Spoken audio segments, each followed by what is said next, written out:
There are few genres of film that have been as popular or as influential on American culture as the horror film. Even Michael Jackson was a fan.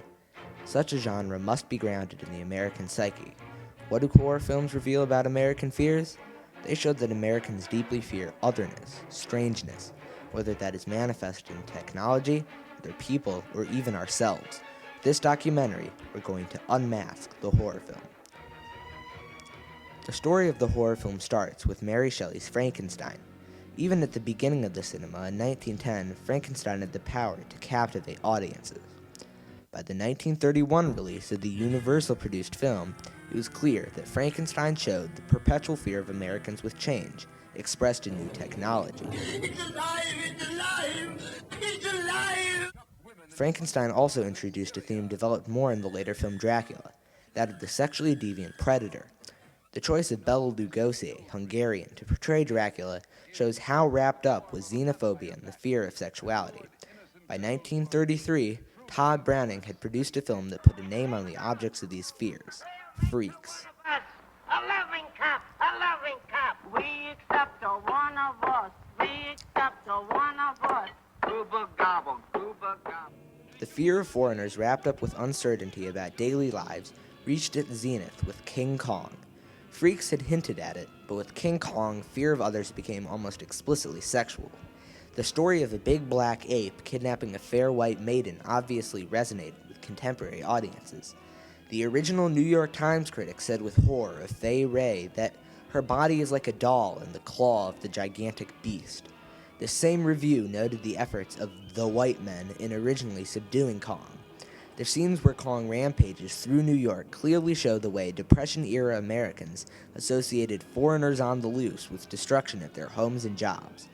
Unfortunately, while the film actually subtly critiques contemporary xenophobia, much of that was lost on viewers who could only find their own fear of otherness reflected back at them.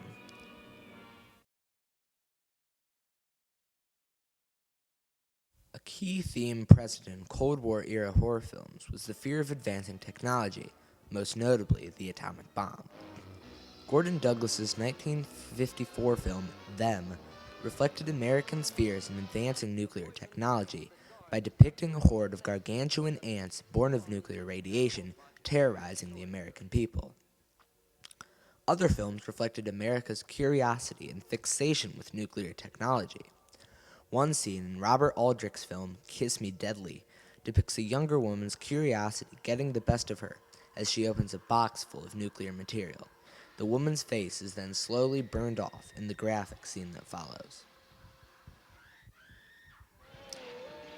In addition to fear of technology, the horror films of the Cold War also exhibit fear of others, manifested in fear of communism and fear of ourselves, manifested in concern about McCarthyism. Howard Hawks, a staunch anti-communist, showed the essential mistrust of otherness present in the Cold War era with the very title of his 1951 film, The Thing from the Other World, about a murderous alien. Toward the other end of the decade, the film The Blob also exhibited American fears of communism. In its hyperbolic portrayal of an enormous red mass slowly spreading and destroying America, it is a perfect illustration of the fears of Americans about the Soviets in the late 50s. Beyond that, films like Don Siegel's classic Invasion of the Body Snatchers revealed that Americans also feared anti-communism. With its story of an alien plot to replace Americans with savage, neighbor-hating clones of themselves, it highlighted the fear of persecution that accompanied anti-communist sentiment. Later in the Cold War era, these themes were manifested in increasingly abstract ways.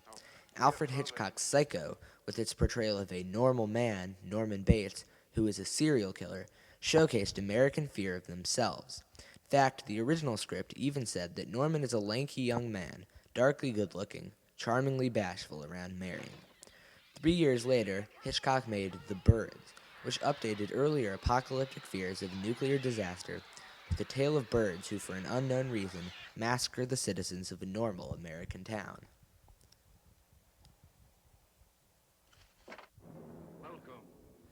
Finally, at the close of the 60s, George A. Romero made the first modern zombie film, Night of the Living Dead.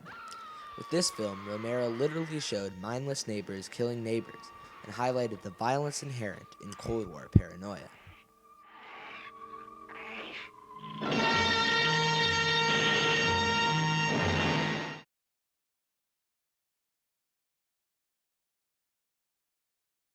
One of the earlier American supernatural horror films to effectively convey the fears of the American people was Robert Wise's The Haunting, a tale of a young woman who moves into a haunted home that, while allowing her to attract attention to herself, draws her further and further into its clutches. Such a film reflected the American people's fears of Cold War suspicion and its tendencies to drag ordinary people into a whirlwind of hysteria. In addition, it also reflected the hysteria's tendency to attract ludicrous amounts of attention throughout the country. Though the supernatural played a role in horror films prior, the genre experienced a rise in popularity following the release of Roman Polanski's Rosemary's Baby. The film presents an ordeal during the lives of an energetic young married couple planning to start a family. The majority of the film depicts the wife, Rosemary, growing more and more suspicious of her husband and neighbors, following a series of strange noises and unusual pregnancy-related aches and pains. As the film carries on, it becomes more and more apparent that Rosemary's neighbors aren't who they appear to be, as more and more people they encounter seem to die. In addition, they place a strange root in the drink given to her in place of traditional pregnancy vitamins. The end of the film presents a disturbing revelation. The father of Rosemary's child is Satan rather than her husband, and everyone she met throughout the course of the film belonged to a cult of witches who had made a deal with her husband. Such reflected the growing fear of our neighbors. The success of Rosemary's Baby marked a rise in the prominence of the contemporary supernatural horror film, spawning such classics as The Omen and The Exorcist. Like Rosemary's Baby, the two films depicted young children falling victim to the forces of Satan. In a society so heavily influenced by the Cold War and Nixon's Watergate scandal, the films reflected the overwhelming suspicion and paranoia that the Cold War characterized, and how the fear of the other could extend even to our children. Roger Ebert noted this in his review of The Exorcist, commenting on how it may be the times we live in have prepared us for this movie. The elephant in the room during any discussion of the horror film is, of course, everyone's favorite subject, sex. Since the dawn of the horror film, the horrifying encounter with the other has always had definite erotic undertones. In recent years, this particular aspect of the genre has made certain films little more than sadomasochistic pornography, but it has not always been that way. Throughout history, the horror film has often produced an examination of sexual repression in more or less explicit fashion, and contemporary society's view of the subject. We've already hinted at it earlier, but now it is time to return to the subject in depth. Let's return first to Alfred Hitchcock's Psycho. The most famous serial killer film of all time, it owes much, including its sexual aspect, to the first serial killer film, German director Fritz Lang's 1933 film M. The most important idea Hitchcock drew from this film about a pedophile murderer was the idea of a fetish that could only be expressed through violence. Norman Bates is the same way. We mentioned earlier that Norman is a perfectly normal guy, and yet he harbors a nasty secret. He likes to kill women. From the opening shots with Janet Leigh in her bra, she's the ultimate sexy woman, and from the first shots of rape paintings in his office and people spying, Norman is the ultimate sexually repressed man. And so thematically, the famous shower scene is more rape than killing. Still, Norman's secret is not found out until much later, when Vera Miles descends to the basement of his house, showing the way that he has buried his sexuality. The way that Hitchcock photographs the film is also remarkable, in the way that it makes the audience a voyeur, spying on Janet Leigh with her boyfriend, watching her undress right along with Norman, in the shower as she is murdered. This is the final aspect of the film that makes it clear that Psycho is, more than anything, about the universal erotic instinct and its repression. The New York Times described Psycho upon its initial release as a film whose moral is that heaven may protect the working girl, but not if she takes long lunch hours in hotel rooms. Such a description is really far more accurate of the many copycat films in the slasher genre of the early 1980s. The first of these, John Carpenter's Halloween, was released actually in 1979, and in its tale of a man who slaughters immoral teenagers, it clearly stands as a forebearer of the hysteria of the religious right under Reagan. By the time Friday the 13th was released 2 years later, it was clear that these films were little more than sadistic fairy tales warning teens not to have sex. Though this paranoia was criticized in Brian De Palma's Carrie, about a teenage girl whose puberty is violently attacked by her fundamentalist Christian mother, modern horror is mostly in the slasher vein, resurrected and made mainstream by Jonathan Demme's homophobic, misogynistic, albeit very well-made 1991 film, The Silence of the Lambs. It even features a transvestite killer a la Psycho, though without Psycho's all-important note that Norman is not a transvestite, because to categorize him like that would defeat the whole point of the film. Psycho isn't about the dangers of gay people, but about the strangeness in all of us.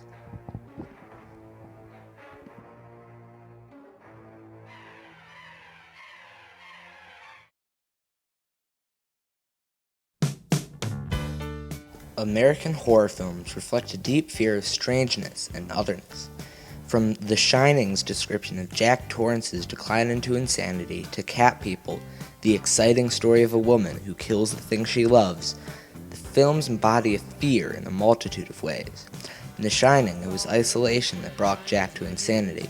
In Cat People, an old curse from Serbia triggered by a kiss that causes Irina to kill, bringing forth both her foreign origin and sexuality as objects of fear. We have seen in the evolution of American horror films the evolution of America's fears and conception of otherness. What started early on as something embodied by technology and foreigners evolved into atomic energy, communism, our neighbors, our children, even sex itself. And yet, the most truly frightening form of otherness is that embodied in Norman Bates's normalness, the sympathetic nature of the freaks and freaks, The Shining's crazed call of Here's Johnny. the otherness that lies in all of us. Little old lady got mutilated late last night. Werewolves of London again. Ahoo, werewolves of London. Ahoo, ahoo, werewolves of London. Ahoo.